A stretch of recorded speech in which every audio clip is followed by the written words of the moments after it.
पहले मैं बाहर की ज़िंदगी के लिए चर्चा में था, अब कैद की ज़िंदगी के लिए चर्चा में हूँ। जिस दिन हम चर्चा, पर्चा और खर्चा से महरूम हो जाएंगे, उस दिन हम बाहर नहीं कब्र में होंगे।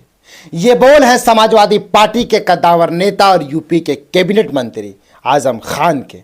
जेल से निकलते ही वो लगातार चर्चे में हैं और अब उन्होंने खुलकर अपनी बात कही एक पॉडकास्ट में। जी हाँ, आप देख रहे हैं दी खबर टाइम्स। मैं हूँ शाहिद करीम। जब पॉडकास्ट में उनसे पूछा गया कि 23 महीने जेल में कैसे गुजरे, तो आजम खान ने मुस्कुराते हुए कहा, पहले मैं बाहर की ज़िंदगी के लिए चर्चा में था, अब कैद की ज़िंदगी के लिए चर्चा में हूँ। जिस दिन हम चर्चा, पर्चा और खर्चा से महरूम हो जाएंगे, उस दिन हम बाहर नहीं कब्र में होंगे। उन्होंने आगे कहा, जेल की ज़िंदगी आसान नहीं थी, लेकिन मैंने शिकायत नहीं की। मेरा अल्लाह कहता है, हक है कि बदला लो, लेकिन बेहतर है कि बदला मुझ पर छोड़ दो। मैंने सब अल्लाह पर छोड़ दिया।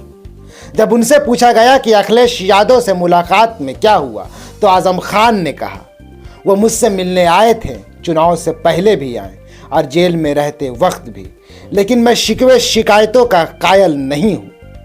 और फिर तंज कसते हुए बोले, मैं तो 114 मुकदमों का मुजरिम हूँ, चोर उचक्कों वाली धाराओं का अपराधी हूँ, एक अपराधी आदमी हूँ।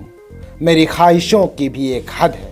लेकिन साथ ही उन्होंने ये भी कहा, जो लोग मुझसे मिलने आए वो उनका बड़प्पन था, उनकी इज्जत और प्यार मेरी नज़र में हमेशा रहेगा। जब उनसे सदस्यता रद्द करने के फैसले पर पूछा गया, तो उन्होंने कहा, मेरी विधानसभा सदस्यता 1 घंटे में ख़त्म कर दी गई। इल्ज़ाम लगा कि मैंने नफरत भरी स्पीच दी, जबकि मेरी स्पीच में एक शब्द भी नफरत का नहीं था।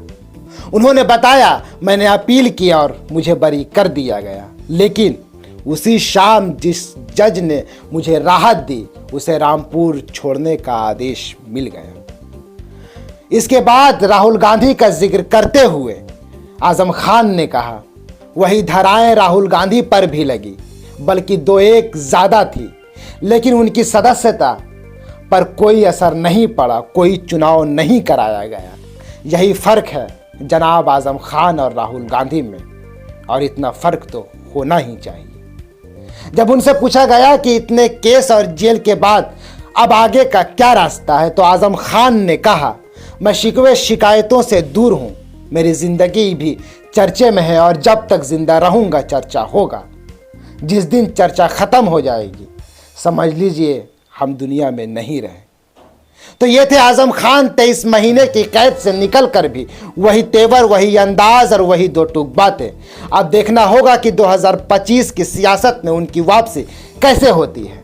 जाते जाते आजम खान जैसी शख्सियत पर, उनकी बेबाकी पर एक शेर याद आता है, मैं इसलिए जिंदा हूँ कि मैं बोल रहा हूँ, मैं इसलिए जिंदा हूँ कि मैं बोल रहा हूँ, दुनिया किसी गूंगे की कहानी नहीं लिखती। मैं हूँ शाहिद करीम और आप देखते रहें दी खबर टाइम्स।